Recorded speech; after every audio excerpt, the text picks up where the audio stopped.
Hello dear student, 2024-এ তোমরা যারা মাধ্যমিক পরীক্ষা দিলে তারা অনেকে কিন্তু রেজাল্টের জন্য দিন গুনছো এবং সাথে সাথে এটাও চিন্তা করছো যে পাস করব কি ফেল করব, একটা পরীক্ষা খারাপ হয়েছে বা দুটো পরীক্ষা খারাপ হয়েছে বা বেশিরভাগ পরীক্ষায় খারাপ হয়েছে, খুব কম নম্বর পাবো ইত্যাদি বিষয়গুলি তোমাদের মনে কিন্তু ঘোরাফেরা করছে। তো ভিডিওটি শেষ পর্যন্ত থাকো, তোমাদের আমি জানাবো যে শিক্ষামন্ত্রী পার্থ বসু কি জানিয়েছেন, রেজাল্ট কবে প্রকাশিত হতে চলেছে এবং যারা খুব কম নম্বর পেয়েছে, পরীক্ষা খুবই খারাপ হয়েছে, তাদের জন্য নম্বরগুলি কিভাবে দেওয়া হবে ইত্যাদি বিষয়। প্রথমেই জানিয়ে রেখি যে শিক্ষামন্ত্রী পার্থ বসু জানিয়েছেন যে পরীক্ষার পর 90 দিনের মাথায় কিন্তু রেজাল্ট প্রকাশিত করা হবে বা রেজাল্ট প্রকাশ করা হবে 90 দিনের মধ্যে।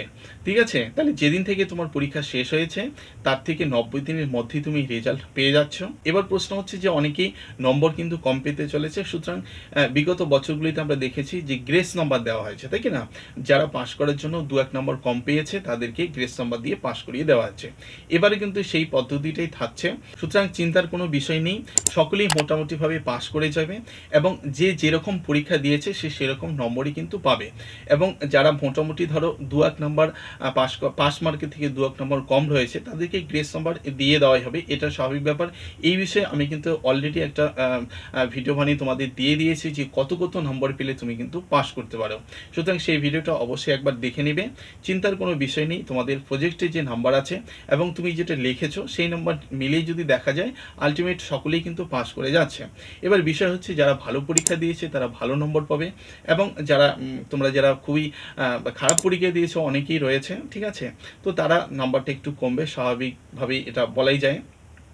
সুতরাং চিন্তার বিষয় নেই, রেজাল্ট মোটামুটি সকলেরই ভালো হবে, 2-1 জন হয়তো কোথাও রেজাল্ট খারাপ হয়ে যাবে, বাদ বাকি সকলেই কিন্তু পাস করে যাবে বলে আমার মনে হচ্ছে, কারণ খাতা দেখা তোমাদের শুরু হয়ে গেছে। এই পরবর্তী ভিডিওর মাধ্যমে আমি তোমাদের জানাবো যে খাতাগুলো কিভাবে দেখা হচ্ছে এবং কোন বিষয়গুলিতে তোমরা ভালো পরীক্ষা দিয়েছো, অল ওভার যে একটা পার্সেন্টেজ আছে সেটাও কিন্তু জানা যাবে। সুতরাং সেই সব বিষয়ে পরবর্তী ভিডিওর মাধ্যমে জানাবো যে খাতাগুলো কিভাবে দেখা হচ্ছে এবং খুব কম নাম্বার যারা পেয়েছে অর্থাৎ পাস মার্ক যারা পায়নি তাদেরকে কিভাবে নাম্বারগুলো দেওয়া হচ্ছে ইত্যাদি বিষয়গুলি। সুতরাং চিন্তার কোনো বিষয় নেই, অল ওভার সকলেই পাস করবে, কেউ নাম্বার বেশি পাবে কেউ কম পাবে এবং কিভাবে নম্বরগুলো দেওয়া হবে অর্থাৎ পাস মার্ক তোমাদের দেওয়া হবে। রেজাল্ট প্রকাশিত হবে 90 দিনের মাথায়, অর্থাৎ পরবর্তী যে 90 দিনের মাথায় যে মাসটা পড়ছে সেটা কোন মাসের ঠিক কত তারিখে রেজাল্টটা প্রকাশিত হতে পারে এসব বিষয়ে পরবর্তী ভিডিওতে জানাবো।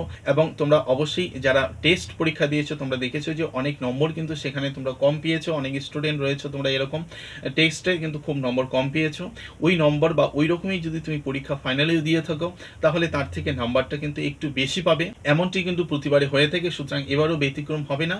তো পরবর্তী ভিডিওটা দেখার জন্য অবশ্যই চ্যানেলটিকে সাবস্ক্রাইব করে ভিডিওটিকে একটি লাইক করে রাখো, কারণ পরবর্তী ভিডিওর মাধ্যমে মাধ্যমিকের রেজাল্ট থেকে খাতা কিভাবে দেখা হচ্ছে এবং গ্রেস নাম্বার কত দেওয়া হবে সে বিষয়ে কিন্তু ডিটেলসে তোমাদের সামনে তুলে ধরবো। তো সকলে ভালো থেকো, দেখা হচ্ছে পরবর্তী ভিডিও।